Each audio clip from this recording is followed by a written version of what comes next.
Unfiltered. I'm not sold. I'm sorry. Unapologetic. I'm not trying to talk about him. Unlike anyone else. But knowing y'all will probably make me. This is the Stephen A. Smith Show.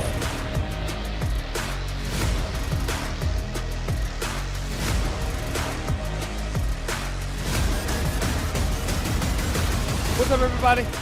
Welcome to the latest edition of the Stephen A. Smith Show, coming at you as I love to do at the very least, or actually every weekday from 1 to 3 p.m. Eastern Standard Time over the airwaves of SiriusXM, Mad Dog Sports Radio. The number to call up as always is 888-MAD-DOG-6. That's 888-MAD-DOG-6. That's 888-623-3646. And of course, if you want to send in your voicemail messages or what have you, you could always go to SiriusXM.com/GetSerious to send in your voicemail messages. Again, SiriusXM.com/GetSerious. We got a jam-packed show coming your way today. Lots of stuff to get into, and I'm going to get right started because I think the number one story that I need to talk to you all about involves A.J. Brown for the Philadelphia Eagles. Now, for those of you who don't know, he hasn't been having the greatest year. He and Jalen Hurts only connected on 48% of the targets when they've targeted him. That's down from 62% last year. He's only got a little over 400 yards receiving on the season. He has not been happy with the way things have been unfolding in the city of brotherly love playing for the Philadelphia Eagles. And my personal opinion is that he's done everything but say trade me. Now, obviously, he's not saying that right now because the trading deadline has come and it has gone. And as a result, he's with the Philadelphia Eagles. And you're looking at the reigning defending Super Bowl champions, knowing what he brings to the table, knowing what he means to them. His mentality is that, look, man, and this is the only thing to peel from this. What we doing ain't going to get it done. What we doing ain't going to win the NFC. What we doing ain't going to be good enough to beat the Lions in the playoffs. It ain't going to be good enough to beat the Packers in the playoffs. It ain't going to be good enough to beat Seattle or Los Angeles or maybe even Tampa in the playoffs. We're going to have a problem. That's what he's saying. We can slice it any way we want to. That's what A.J. Brown is saying. And I understand that he made some news because anytime this dude passes gas, you understand, everybody wants to hear what the hell he has to say. And he don't get away with saying it was really perfume. You understand? Because you're always looking at him and you see a guy that has cryptically, indirectly alluded to his being unhappy. But I think this has taken another step because his comments about the Eagles offense, it was on a Twitch stream, calling his life outside of his family a quote-unquote shit show. That's what he said. Brown, Sirianni, and Hurts all responded to the comments about what's going on in Philadelphia with A.J. Brown, et cetera, et cetera. But A.J. Brown ultimately was going to be cornered by the Philadelphia media contingent, and sure enough, he had a lot to say, and he didn't back down at all. Listen to what A.J. Brown for the Philadelphia Eagles had to say. It's not just solely about my situation. I mean, guys, like, obviously I want to win too, you know, and I think if we're really focusing on winning and doing our job, like, we can't just keep slapping the Band-Aid over the defense doing their job and getting us out of trouble.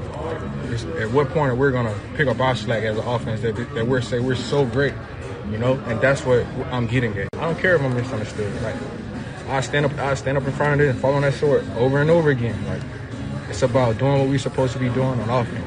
And if we are really in this business, we're trying to get better, we got to do what we got to do. And not just say, oh, it's about wins. So like, as long as we got the win, it's cool. No, that ain't what no, you cannot do that. Not in this league. Ladies and gentlemen, he ain't wrong. He's not wrong. I mean, we call it any way we want to. Even though the Eagles are like 7-2, you can't look at the Eagles with a straight face and say what you're seeing from them offensively couldn't come back to bite them come playoff times, considering the level of competition that exists within the NFC conference. You can't do that. You can't do that. Now, to be as accurate as we can possibly be, when you're looking at the Eagles, okay, Saquon Barkley ain't running the football nearly as effectively. Okay, Devontae Smith has emerged as a top 10 receiver in this league. Don't get it twisted. He has. Okay, Dallas Goedert is still there. The Eagles' offensive line isn't trash. Jalen Hurts, there have been some questions about him, even though there shouldn't be. He's the reigning Super Bowl champion and Super Bowl MVP. But there have been many, many occasions when the Eagles and the Eagles faithful were questioning whether or not Jalen Hurts could really fling that football as a passer. We have seen that happen before, so let's get that out the way first. Secondly, the Eagles started 2-2 last year, and they proceeded to win going into this, even into this season, like 16 of their next 17 games under Nick Sirianni. Okay? And they ran the football more than anybody, and they threw it less than anybody. So if you got faith in your quarterback, obviously you're throwing the football more, one would surmise. That could be what A.J. Brown is alluding to some degree as well, so we can't ignore that, okay? But now we go into some data where you look at the Eagles' offensive rankings since Sirianni became head coach in 2021. In 2021, they were 14th in total offense, 12th in scoring offense. In 2022, they were 3 in both categories. In 2023, they were 8th in total offense, 7th in scoring offense. Last year, they were 8th in total offense, 7th in scoring offense. This year, they're 23 in total offense and 12th in scoring offense. They're 10th in the NFL in rush attempts. They're 30th out of 32 teams in the NFL in pass attempts. They're 27th on third down offense. Although they're the number 1 rated red zone efficient offense because obviously the tush push. Third downs Monday night, the Philadelphia Eagles were 7-16 against Green Bay. Had a couple of more 3-and-outs. 29 3-and-out drives resulting in punts this season. That's the Philadelphia Eagles, which ranks the second most in the NFL behind only the Denver Broncos. And we all know how putrid their offense has been seen as being over the last several weeks. But it gets even deeper when you look at A.J. Brown directly. Eagles offensive plays combined last 2 seasons. Pass attempts, 26.5, fewest in the NFL. Rush attempts per game, 33.6, most in the NFL. Just like I said earlier. Let's get to A.J. Brown, who was caught 2 of his 3 targets for just 13 yards on Monday night. Remember when I saw you, when they went for it on 4th down, and Jalen Hurts threw it up there, and A.J. Brown gave a half-ass effort in my estimation? I love the brother. I ain't got nothing bad to say about him. But that particular play, he looked like he didn't even try that hard. It's just a fact. It's just a fact. You was lobbing up there, try to go get it. It didn't seem to be the case with A.J. Brown on that particular play. Overall, was targeted twice by the Eagles on their opening drive, and then after that, did not see a target again until the final minute of the game. You're a wide receiver, and you don't see a target from the first quarter until the final play of the game. You know how many minutes went by before you were a target last time? You think that doesn't affect him? You think it doesn't? Of course it does. All right? And since 2022, since joining the team in 2022, the Eagles are 22-3. That's 88% of their wins. 88% winning percentage, rather, when A.J. Brown has at least 1 touchdown catch, including the postseason. When he has a touchdown catch, they don't usually lose. They're 22-3. But if you look at him, we got to sit up there and be fair to him and at least say this. He's justified in being upset. Average yards per catch per game, 3.9. Fewer since his rookie season. He's averaging a career low 51 receiving yards per game. He's averaging a career low 13.2 yards per reception. He's averaging a career low, a career worst, 57% catch rate. Think about that. And when you look at him, his first 3 seasons, NFL wide receiver, A.J. Brown, the wide receiver, his first 3 seasons, he ranked 9th in targets, 10th in receptions, 4th in receiving yards, 7th in TD catches. As a wide receiver for the Philadelphia Eagles this year, he's 34th in targets. He's 40th in receptions. Ladies and gentlemen, there's only 32 teams. How you 34 in targets and there's only 32 teams? How are you 40th in receptions? There's only 32 teams. How are you 38 in receiving yards? There's only 32 teams. How are you tied for 30th in TD receptions? Targets are down from 8.5 to 6.8 this year from what it did the previous 3 years. Catches are down from 5.6 to 3.9 this year. Yards per game, from the last 3 seasons was 86 yards per game. He is now down to 51. Of course the brother ain't happy. Should he be? Remains to be seen. And then there's something very, very powerful I want to throw at y'all, because this is incredibly telling. And it has to be said, so I'm going to say it. And again, I got nothing but love for A.J. Brown, and we want to look at him and we want to say he has every right to feel the way that he feels, and he's definitely frustrated, and he's thinking about the team, and he's thinking about what it takes to win, and all of that stuff is true. Ladies and gentlemen, that is until I was reminded of a quote that A.J. Brown gave just a couple of days after the Eagles won the Super Bowl last year, blowing out the Kansas City Chiefs. I want to read this quote to y'all. This is a very, very damning quote from A.J. Brown, in my estimation. And I'm going to read it to y'all. Remember, they won the Super Bowl. They blew out the Kansas City Chiefs. He had 3 catches for 43 yards and 1 touchdown in the Super Bowl. This was A.J. Brown's quote on Instagram in February after the Super Bowl. Listen to this quote. After a few days, I've had time to reflect on being a champion. I tried to feel how everyone made it seem to be a champion, and unfortunately, it was short-lived. 2 days to be exact. Laugh out loud. I've never been a champion at the highest level before, but I thought my hard work would be justified by winning it all. It wasn't. My thrill for this game comes when I dominate. It's the hunt that does it for me. It's when the DB drops his head and surrenders because he can't F with me. The intense battles, early mornings, late nights, sacrifices. I love putting smiles on people's faces.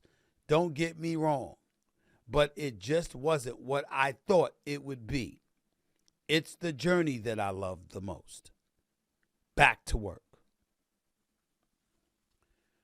Fair or unfair,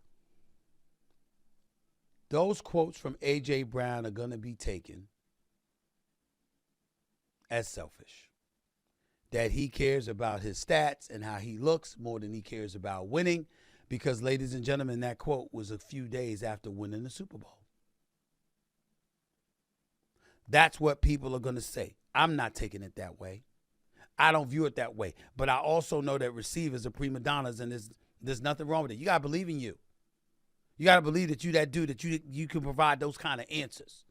That's what you have to do. And A.J. Brown obviously felt differently. 888 Mad Dog 6 is always the number to call up. That's 888-623-3646. You're listening live to the Stephen A. Smith Show, Sirius XM Mad Dog Sports Radio. Everybody's talking about he's not wrong. Everybody's talking about it's okay. Everybody's talking about this how you want people to feel, et cetera, et cetera. I think Howie Roseman's going to get him up out of there. You didn't trade him before the trading deadline expired last week at 4 p.m. last Tuesday. But the point is, you're going to get him up out of there. I think this is A.J. Brown's last season in Philadelphia. You're going to assume, and you're not going to say, you're not going to want to deal with this next year if you're Jalen Hurts. You're not going to want to deal with this next year if you're Nick Sirianni, if you're Howie Roseman. You're just not going to want to deal with it. And I don't think it's that big of a deal, but in the same breath, it is what it is. So that's how I'm looking at it. And I don't think there's any way for anybody else to look at it. 888 Mad Dog 6 is always the number to call up. It's 888-623-3646. A couple of other things we got to look at this weekend. We got to look at the Eagles and how they're going to perform against the Lions and what's that going to tell us. We got to look at Detroit and ask ourselves, how is Detroit going to handle that challenge that the Philadelphia Eagles present? We got to look at Sam Darnold going up against L.A. Is he going to wet the bed, or is he going to respond to the challenge and show up the way that he did it in Minnesota last year for the season finale against Detroit and then a playoff game against the Los Angeles Rams? Is he going to do something different this year? It remains to be seen. We're going to find out. Drake May for the New England Patriots. Isn't it time we start looking at him and saying this guy could win league MVP? Isn't it time we start looking at him and the New England Patriots, led by Josh McDaniels as your offensive coordinator, and a defense that is stout, that ain't no joke, that is not pushovers, and ask ourselves, Can you summarily dismiss what New England brings to the table? Can you easily remove them? I don't think so. All of that and then some coming up right here on Stephen A. Smith Show, Sirius XM, Mad Dog Sports Radio. Let's go to Corey in Illinois. You're live with Stephen A. What's up?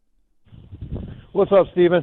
Hey, man, you know, this reminds me about here, this wide receiver. This reminds me of the Devontae Adams scenario 2 years ago in Vegas. He's seen, and at the time, we all want to kind of look at, like, you know, the drama this, the drama that with these receivers. But now that he's over in L.A., you ain't hearing a peep out of the man. All the man when these guys got a quarterback throwing him the football. Exactly, and you know, AJ knows, like you just like he knows he's a dog, and when you know that you're not even like getting a look at, I don't know if I would call it being diva-ish, but man, a man knows that life is only so short, and you only got so much time to play in that league, and you only got a small window to do it, and really, it's sad to watch how Jalen and this team cannot get this man the ball. So in other words, you think his comments are justified. You have no problem with it, and you don't think not at all.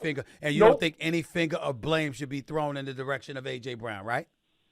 No, because he's also come out and kind of stated with his depression and whatnot he deals with. This is best for him to get it out, because I know when I hold stuff in, it affects a lot of other things in my life.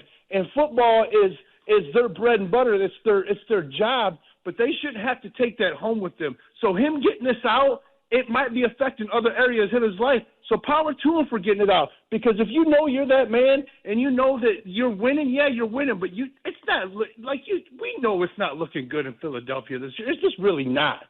So the guy's frustrated. So maybe for his mentals, it's okay. But he's tried to do it the right way for so long. What about the quote that I read to you that he said right after the Super Bowl?